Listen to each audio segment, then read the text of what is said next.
Friends, ಇವತ್ತಿನ class ಬಂದ್ಬಿಟ್ಟು ಏನಪ್ಪಾ ಅಂದ್ರೆ ನಮ್ದು ನೋಟ್ ಪ್ಯಾಡ್ ಬಗ್ಗೆ, how to start the notepad, right.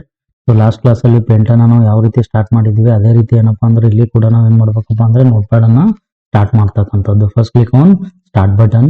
So ಅದಾದ್ಮೇಲೆ ಏನಪ್ಪಾ ಅಂದ್ರೆ ಕೆಳಗಡೆ ತಗೊಂಡಿದ್ದು ಕರ್ಸರ್ ಅನ್ನ ಕೆಳಗಡೆ ತಗೊಂಡ್ಬಿಟ್ಟು ನೆಕ್ಸ್ಟ್ ಒನ್ ಬಂದ್ಬಿಟ್ಟು ವಿಂಡೋಸ್ ಆಕ್ಸೆಸರೀಸ್ ಆದ್ಮೇಲೆ ಏನಪ್ಪಾ ಅಂದ್ರೆ ನೋಟ್ ಪ್ಯಾಡ್ ಮೇಲೆ ಕ್ಲಿಕ್ ಮಾಡ್ಬೇಕು, ಆಯ್ತಾ.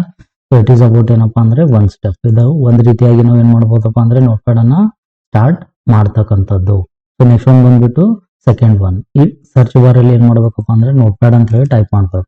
ಸೊ ನೋಟ್ ಪ್ಯಾಡ್ ಅಂತ ಟೈಪ್ ಮಾಡಿದ ತಕ್ಷಣ ಏನಾಗುತ್ತಪ್ಪ ಅಂದ್ರೆ ಓಪನ್ ಆಗುತ್ತೆ. It is a second step. ಅದೇ ರೀತಿ ಏನಪ್ಪಾ ಅಂದ್ರೆ ಥರ್ಡ್ ಸ್ಟೆಪ್ ಬಂದ್ಬಿಟ್ಟು ಏನಪ್ಪಾ ಅಂದ್ರೆ ಪೇಂಟ್ ಅನ್ನು ನಾವು ಯಾವ ರೀತಿ ಡೆಸ್ಕ್ಟಾಪ್ ಮೇಲೆ ಐಕಾನ್ ಮಾಡಿ ಇಟ್ಕೊಂಡಿದೀವಿ, ಅದೇ ರೀತಿ ಏನಪ್ಪಾ ಅಂದ್ರೆ ನಾವು ಇಲ್ಲಿ ನೋಟ್ ಪ್ಯಾಡ್ ಅಲ್ಲಿ ಕೂಡ ಏನ್ ಮಾಡಬಹುದಪ್ಪ ಅಂದ್ರೆ ಐಕಾನ್ ಅನ್ನ ಮಾಡಿಟ್ಕೋಬಹುದು. First click on start button. So ಅದಾದ್ಮೇಲೆ ಏನಪ್ಪಾ ಅಂದ್ರೆ ಮತ್ತೆ ವಿಂಡೋಸ್ ಆಕ್ಸೆಸರೀಸ್, ಅದಾದ್ಮೇಲೆ ನೋಟ್ ಪ್ಯಾಡ್ ಎಲ್ಲಿದೆ ಅದರ ಮೇಲೆ ಸೊ ಕ್ಲಿಕ್ ಮಾಡ್ಬಿಟ್ಟು ಈ ಕಡೆ ಡ್ರ್ಯಾಗ್ ಅಂಡ್ ಡ್ರಾಪ್ ಮಾಡ್ಬೇಕು, ರೈಟಾ.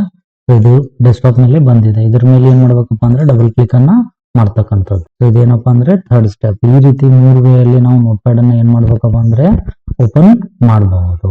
ಸೊ ಇದೇನಪ್ಪಾ ಅಂದ್ರೆ ನಮ್ದು how to start notepad ಅಂತಕ್ಕಂಥದ್ದು today class. Thank you friends.